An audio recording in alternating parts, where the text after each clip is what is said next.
예, 계속해서 우리 찬양으로 하나님께 영광 돌리게 되어서 너무나 감사합니다. 예, 찬양은 하나님을 기쁘시게 할 뿐만 아니라 또 우리의 영혼을 맑게 하고 또 우리의 영혼에도 큰 기쁨을 선물하는 줄로 믿습니다.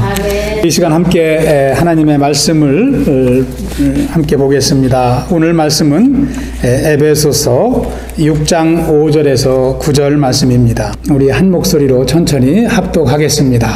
종들아 두려워하고 떨며 성실한 마음으로 육체의 상전에게 순종하기를 그리스도께 하듯 하라. 눈가림만 하여 사람을 기쁘게 하는 자처럼 하지 말고 그리스도의 종들처럼 마음으로 하나님의 뜻을 행하고 기쁜 마음으로 섬기기를 주께 하듯 하고 사람들에게 하듯 하지 말라. 이는 각 사람이 무슨 선을 행하든지 종이나 자유인이나 주께로부터 그대로 받을 줄을 알미라. 상전들아 너희도 그들에게 이와 같이 하고 위협을 그치라. 이는 그들과 너희의 상전이 하늘에 계시고 그들에게는 사람을 위임으로 취하는 일이 없는 줄 너희가 알미라. 아멘. 우리 사람이 살아가면서 중요한 한 가지가 있다면 관계라고 말할 수 있습니다. 관계. 우리가 일상생활뿐만 아니라 비즈니스를 해도요, 대인관계가 참 중요합니다. 요즘에 IT 업계가 참 이게 호황인 시대인데요. 인터넷 계통의 IT 업계가 미국 카네기 연구소에서 이 카네기 멜론 공대를 졸업하고 성공한 이 사업자들을 조사를 해봤습니다. 당신의 성공 요인이 어디에 있었습니까? 이렇게 질문을 하니까 나의 성공 요인은 새로운 신기술에 있었습니다. 신기술을 개발하고 그것을 통해서 비즈니스를 시작했을 때 성공했다고 대답한 사람이 15%가 되었다고 그래요. 그리고 또 물어봤습니다. 그러면 또 무슨 요인이 있겠느냐고 물어봤더니 많은 사람이 85%가 되는 사람들이 나는 대인관계를 통해서 내 비즈니스를 성공으로 이끌었습니다. 이 공대를 졸업한 이 IT 업계에 종사하는 비즈니스맨들이 그런 대답을 했습니다. 여러분, 이 IT 업계도요, 기술로 하는 것 같지만 대인관계가 10명 중에서 8, 9명은 대인관계가 잘 되어 있기 때문에 비즈니스를 성공했다는 거예요. 참 중요하죠? 여러분, 신앙생활은 어떨까요? 신앙생활에서의 대인관계는 어떨까요? 신앙생활도요, 대인관계가 참 중요합니다. 하나님의 은혜는요, 우리의 관계를 통해서 흐르거든요. 그래서 은혜 받은 사람, 예수 그리스도를 만난 사람은 꼭 대인관계가 바뀌는 것입니다. 여러분, 옆 사람 얼굴 한번 보세요. 누가 은혜롭게 생기셨어요? 네, 그분은 분명 대인관계가 좋은 분일 거예요. 할렐루야. 예. 하나님의 은혜를 받으면 사람과의 관계도 이게 좋아질 수밖에 없어요. 다 익스큐즈가 되고 먼저 이렇게 양보하고 그래서 우리가 늘 하나님의 은혜 안에 살아야 될 줄로 믿습니다. 여러분, 우리가 보는 성경 66권도요, 이 관계적인 측면에서 보면은 관계에 대해서 기록한 책이라고 할 수 있습니다. 그런 말씀 들어보셨어요? 이 성경은요, 하나님과 사람의 관계를 기록한 책이에요. 하나님이 우리 인생을 어떻게 구원하여 주셨는지, 또 구원한 하나님의 백성들을 하나님이 어떻게 인도하며 나아가시는지, 우리는 왜 하나님께 순종해야 되는지, 순종하지 못한 인생들은 치후에 어떻게 되는지, 하나님과 사람의 관계를 기록한 책이라고 할 수 있습니다. 또 뿐만 아니라 성도와 성도, 사람과 사람의 관계를 기록한 책이에요. 세 계명을 주노니 너희가 서로 사랑하라. 이 성경의 메시지입니다. 예수님께서도 뭐라고 말씀하십니까? 나에게 예물을 드리러 오기 전에 너희가 먼저 화해하라. 이 우리 사람 간의 관계를 계속 성경은 말씀하고 있어요. 그래서 관계없이 외톨이 신앙은 참 신앙이 될 수 없습니다. 인터넷 신앙은 참 신앙이 될 수가 없어요. 우리가 성도 간에 어우러져서 서로 섬기고 봉사하고 사랑하고 나누고 함께 예배하고 찬양하고, 이것이 우리의 믿음의 훈련인 줄 믿습니다. 하나님은 우리를 공동체로 불러주셨거든요. 그래서 믿음이 깊은 성도일수록 하나님과의 관계가 깊습니다. 그리고 성도 간의 관계도 돈독하게 유지를 합니다. 다 이게 믿음의 표현이기 때문입니다. 그런데 저와 여러분이 알다시피 우리의 현실은 그렇지 못할 때가 많이 있습니다. 특히 이민의 삶 가운데에도 관계가 깨어지는 일들이 얼마나 많습니까?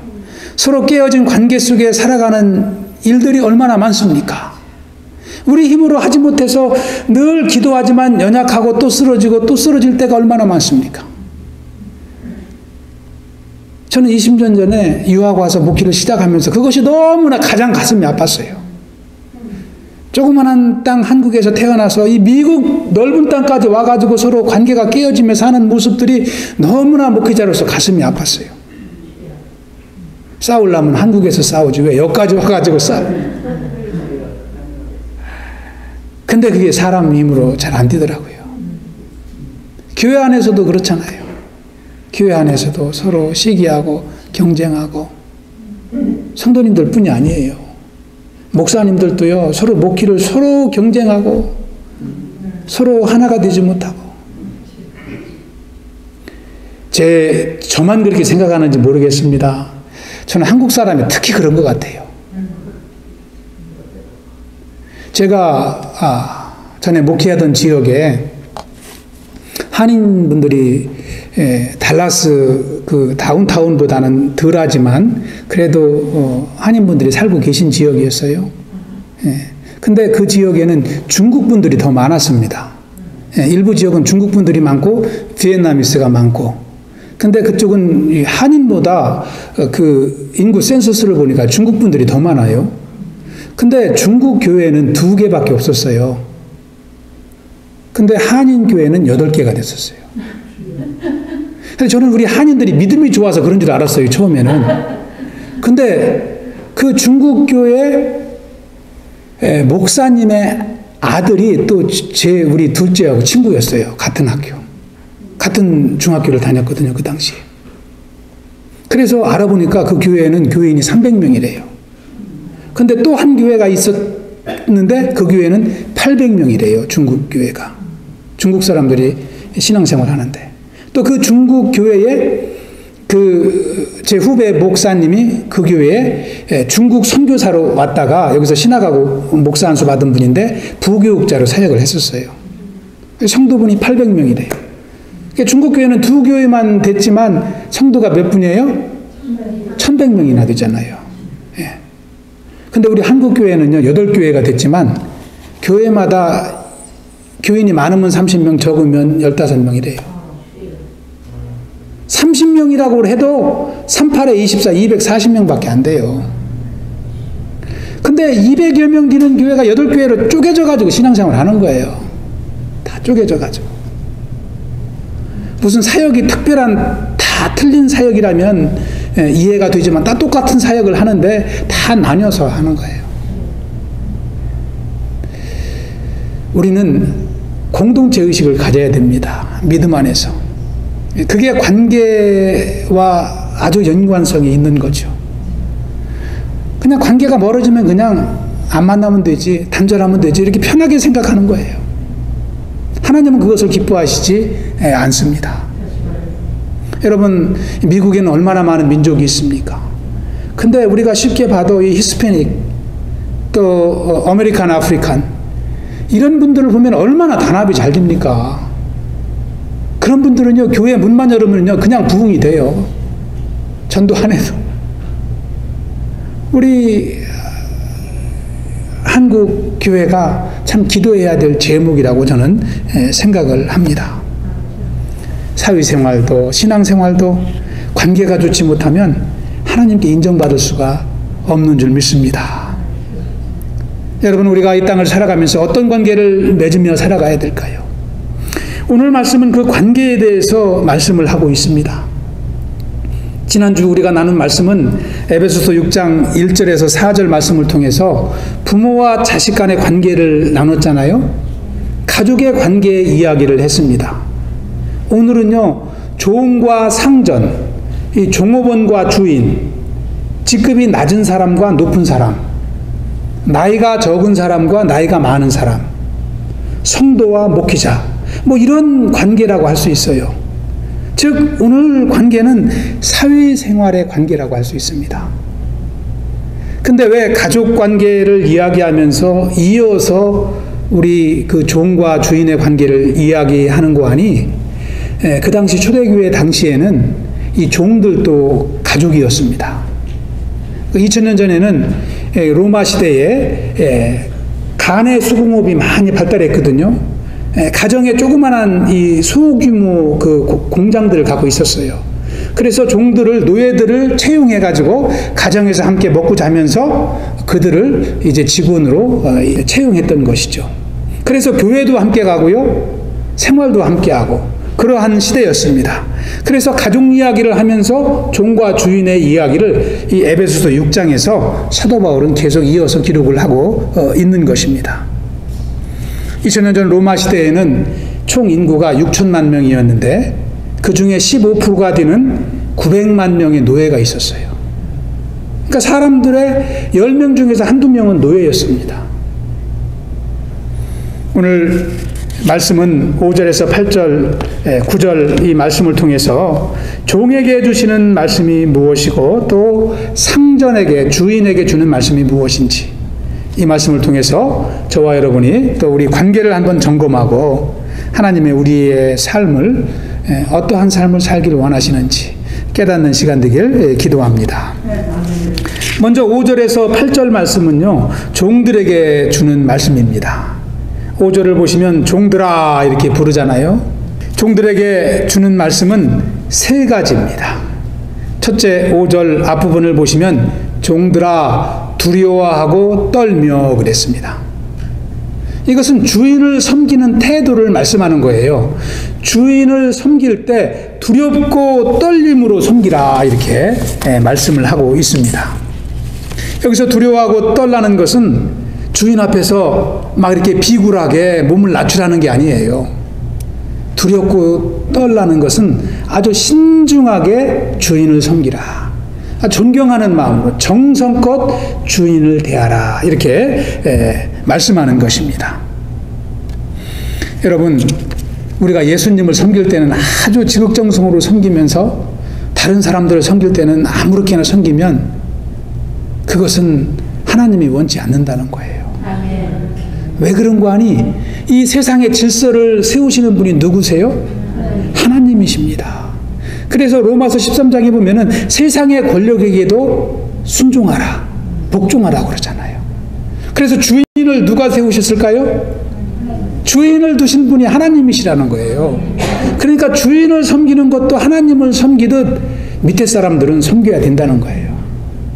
그래서 우리가 여기에서 첫 번째로 말하는 것이 두렵게 섬기라는 거예요. 아주 신중하게 떨면서 주인을 섬기라 이렇게 말씀하고 있습니다. 그러한 섬김 속에서 하나님께서 오늘 말씀의 제목과 같이 새로운 관계를 이어간다는 것입니다. 두 번째는 뭐라고 말씀합니까? 성실한 마음으로 섬기라 그랬습니다. 성실한 마음으로 육체의 상전에게 순종하라.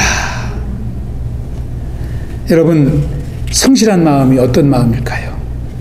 열심으로, 여기서 성실한 마음은 진실된 마음입니다. 두 마음을 품지 않는 거예요. 여러분, 신앙생활도 두 마음을 갖고 하면은 은혜가 되지 않습니다. 세상의 뜻도 따르고 하나님의 뜻도 따르고 늘 이리 갈까 저리 갈까 고민하는 거예요. 사람의 뜻도, 사람의 소리도 들리고 하나님의 음성도 들리고, 그러면 이게 이 결단이 일어나지 않습니다. 누구의 뜻을 따라야 된다고요?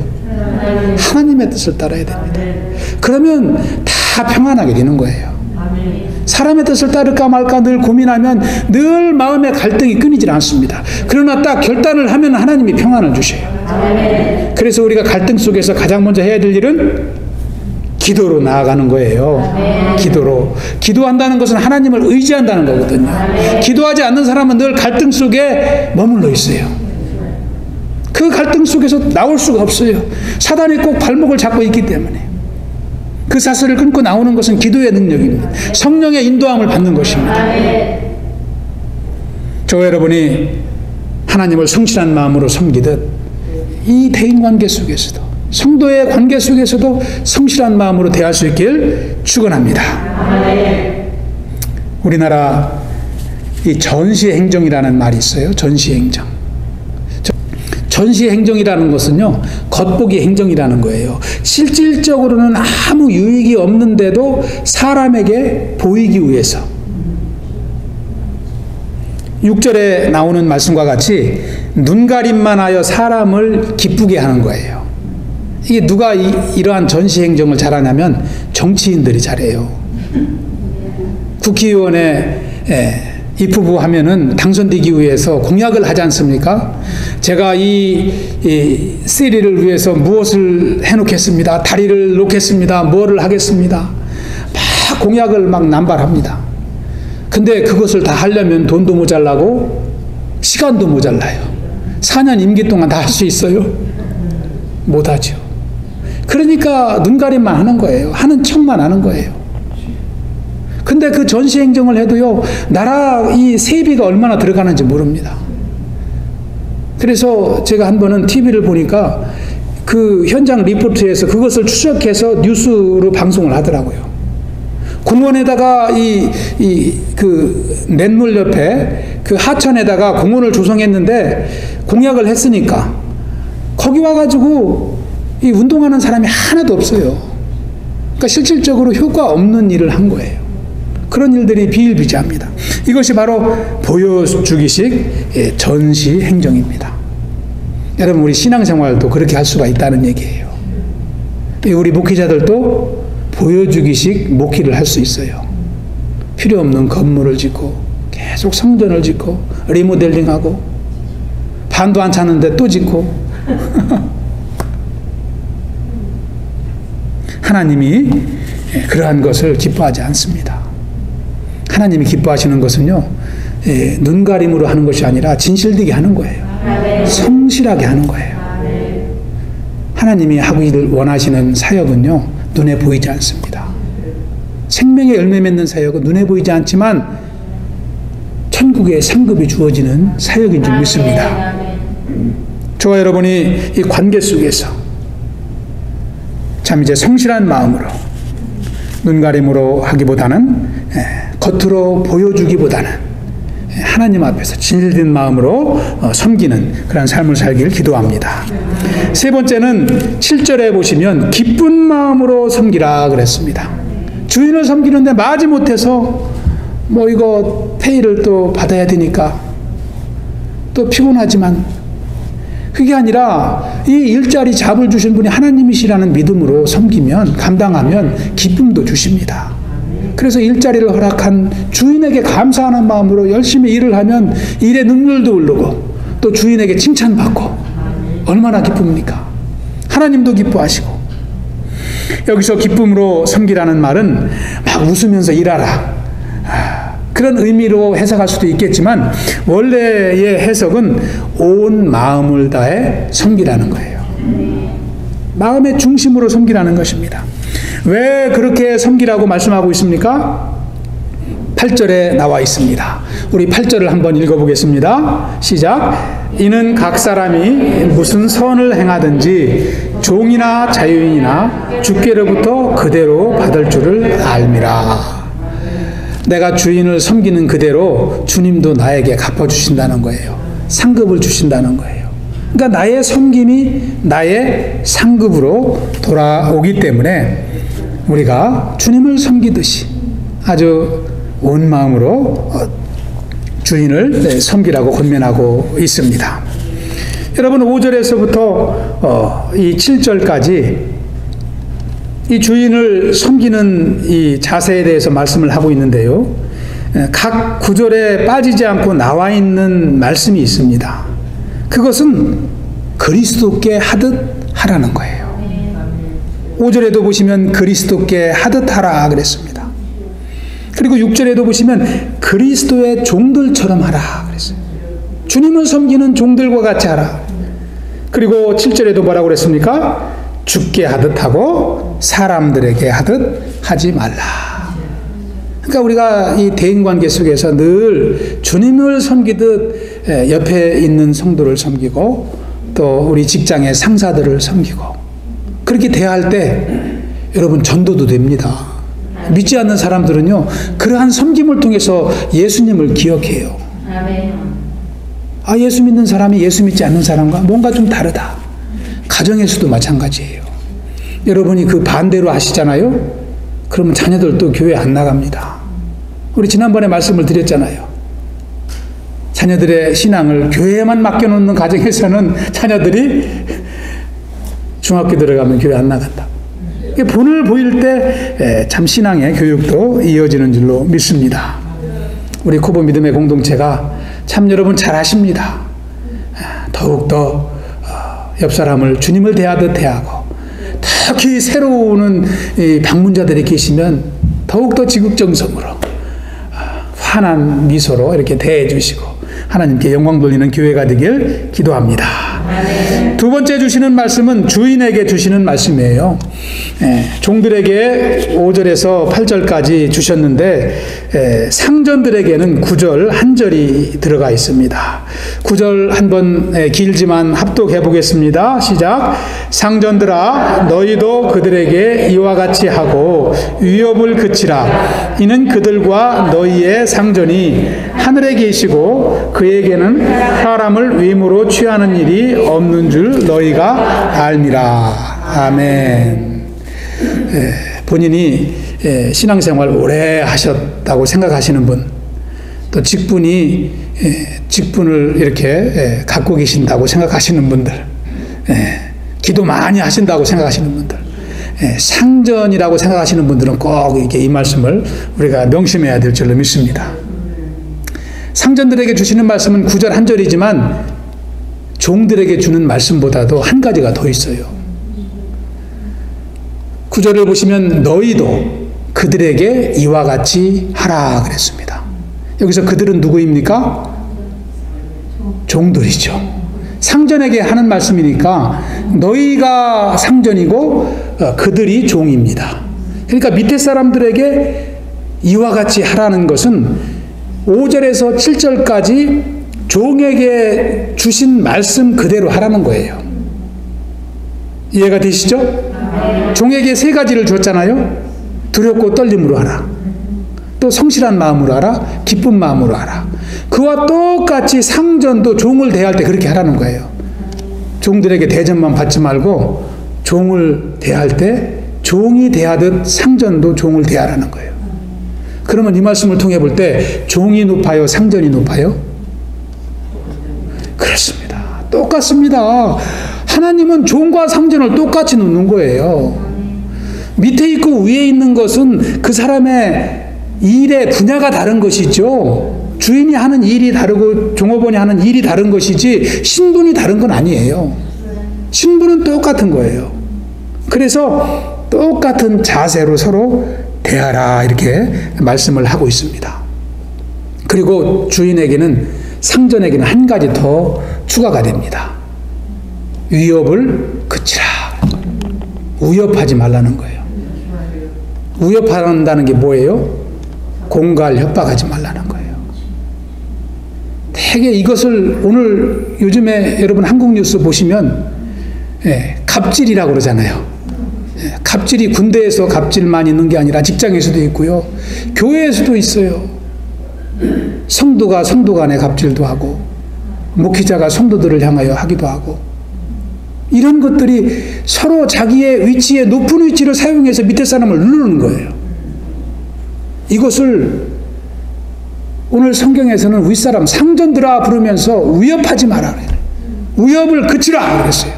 아멘. 얼마나 상전들이 위협하면은 대인관계 속에서 상전들에게 주는 말씀을 이렇게 구별되어야 할까요?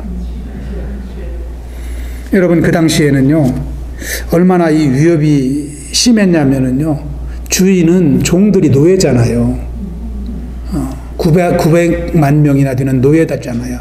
노예들을 마음대로 할 수 있었던 시대예요.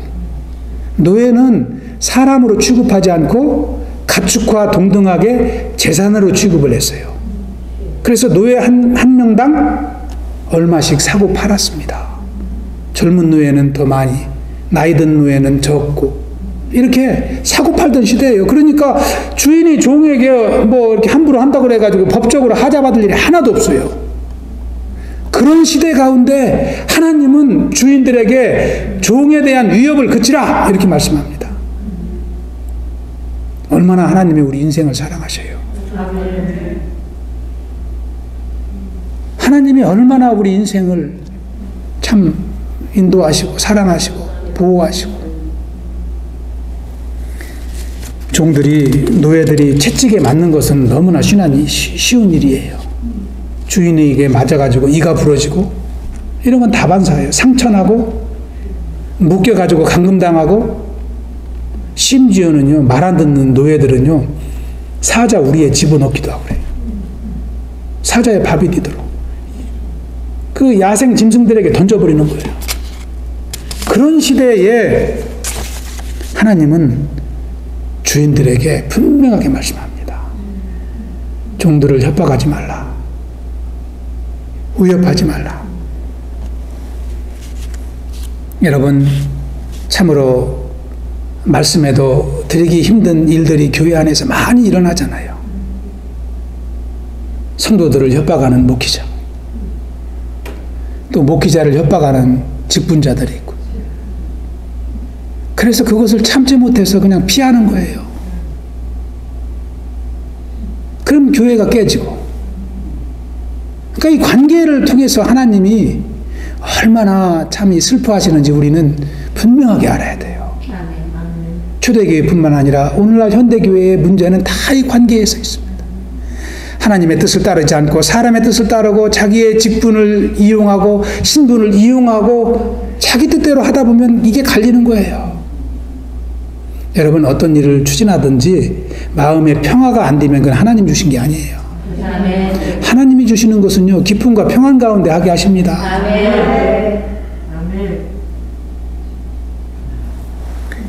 왜 우리가 종을 위협하면 안 되는지 분명하게 구절은 말씀합니다.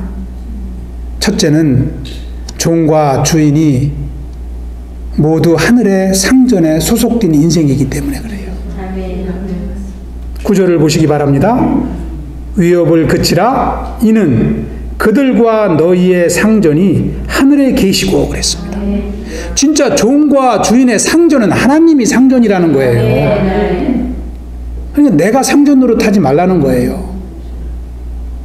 하나님을 섬기는 다 똑같은 주의 백성이라는 거예요. 여러분, 비행기 타보셨죠? 특히 국내선을 타시고 밑에를 내려다보시면 다 도시가 보입니다. 국내선을 타고 밑에 이 육지를 바라보면은 이 달라스의 높은 타워도요, 다 똑같이 땅에 붙었어요. 산도 땅에 붙었고, 좀 푸르니까 산인 것 같지 높낮이가 구분이 안 됩니다. 하늘에서 내려다보면은. 그런데 사람이 조금 가졌다고, 조금 배웠다고, 지위가 높다고 하나님이 보시기에 높아 보여요? 하늘에서 하나님이 보시기에는 다 똑같아요. 그런데 주인 행세하지 말라는 거예요. 협박하지 말라는 거예요. 저와 여러분이 참 이 새로운 관계를 맺어가는 교회를 세우길 기도합니다. 아멘. 하나님의 뜻만이 살아 역사하는 교회를 이루어야 될 줄로 믿습니다. 아멘. 사람의 소리가 죽고 말씀을 통해서 우리에게 주시는 하나님의 역사만이, 그리고 여러분들이 그 하나님의 음성에 순종하는 백성이 되길 기도합니다. 아멘. 그러지 아니하면 늘 갈등이 분란이 끊이지 않습니다. 하나님이 주시는 사역을 하지 못하고 늘 헛손질하는 교회로 우리가 평생을 마감할 수밖에 없어요. 두 번째로 우리가 종들을 협박하지 말아야 되는 이유는 9절 마지막에 나와 있습니다. 그에게는 사람을 외모로 취하는 일이 없다 그랬어요. 여기서 그는 하나님이십니다. 하나님은 사람을 외모로 보지 않으신다는 거예요. 똑같은 사람으로 보시죠. 그러니까 그 로마 시대에도 그 노예들의 그 생명을 귀히 여기잖아요. 그들을 협박하지 말라, 그들을 폭행하지 말라, 그들에게 욕하지 말라. 왜 그들을 매수하느냐 이거예요. 너희의 소유로 삼지 말라는 거예요. 여러분, 노예제도가 폐지된 것도요, 인간을 사랑하시는 하나님의 사랑으로부터 출발이 되었습니다. 아멘. 여러분, 17세기 유럽에서 천부인권 사상을 통해서 노예제도가 처음으로 폐지되기 시작했는데, 천부인권 사상이 무엇입니까? 우리 인간의 생명은 하나님께 있다는 거예요. 부모가 낳지만 원래 인간은 하나님의 소유라는 것입니다. 그런 사상을 통해서 노예제도가 폐지되기 시작합니다. 미국에서는 1808년 전국적으로 노예 수입을 금지합니다. 하나님을 믿는 백성의 국가이기 때문에. 그리고 하나님의 종인 에브라함 링컨 대통령은 그로부터 55년 뒤인 1863년도 남부의 노예들을 다 해방시켜요. 하나님의 사랑으로부터, 하나님의 일꾼들로부터 노예제도가 폐지되기 시작하는 거예요. 그런데 참 부끄러운 이야기지만 우리나라에는 아직도 현대판 노예제도가 팽배합니다. 불과 20여 년 전에는요, 외국인 근로자들이 20-30명밖에 안 됐습니다. 우리나라에. 근데 지금은 100만 명이 넘습니다. 그 정도로 우리나라에도 외국인들이 많아요. 이분들이 여러 각 분야에서 일하잖아요. 뭐 건설 쪽에서도 일하고, 전기통신, 뭐 도소매 유통업, 또 농어촌 이런 데서 다 일을 하고 있어요. 그런데 이들이 신분이 불확실한 분들이 있거든요. 그들을 노동력을 착취하는 거예요, 우리 한국 분들이. 그래서 쉬는 시간에도 쉬지도 못하게 하고, 쉬면 막 욕설하고 발로 차고, 또 식사도 제때에 안 주고 막 일시키고, 또 신분이 없다는 핑계로 이쪽에서 내 집에서 일이 끝나면 집으로 보내지 않고 다른 집으로 또 가서 일시키게요. 너무나 잔인합니다. 이것이 우리나라에서 일어나는 일이에요. 이러한 사회 문제를 누가 바꿔가야 되겠습니까? 저와 여러분의 관계부터 새롭게 되면서 우리가 그들을 위해서 기도하고 우리의 삶의 변화를 통해서 그들의 삶의 변화를 이루어 가야 되는 줄 믿습니다. 아멘. 우리나라 국가인권위에서 조사를 해보니까 외국인 근로자 중에서 욕 한 번 먹지 않은 사람이 없어요. 3분의 2가 다 욕먹으며 일한다고 이렇게 앙케이트에 조사를 했어요. 그리고 심지어는 여성 근로자들의 3분의 1이 이 성적인 폭행을 당하고, 그래도 말도 못하고 지나는 거예요. 왜 그러냐면 추방당할까봐. 맞은 경험이 있는 사람이 15%나 되고, 사람을 외모로 보면 안 됩니다. 자기보다 어리다고 낫다고 함부로 하면 안 된다는 거예요. 다 주님을 섬기듯 죽게 하듯. 자녀들도요, 18이 넘으면 좀 어느 정도 언어에서부터 대우를 해줘야 좋아해요. 막 옛날 때 이름 부르듯이 막 이렇게 함부로 부르고 그러면, 신앙생활에서 우리의 관계가 새롭게 바뀌지 아니하면 우리는 거듭난 백성이라고 할 수가 없어요. 거듭나면 바뀌거든요. 관계부터 바뀌거든요.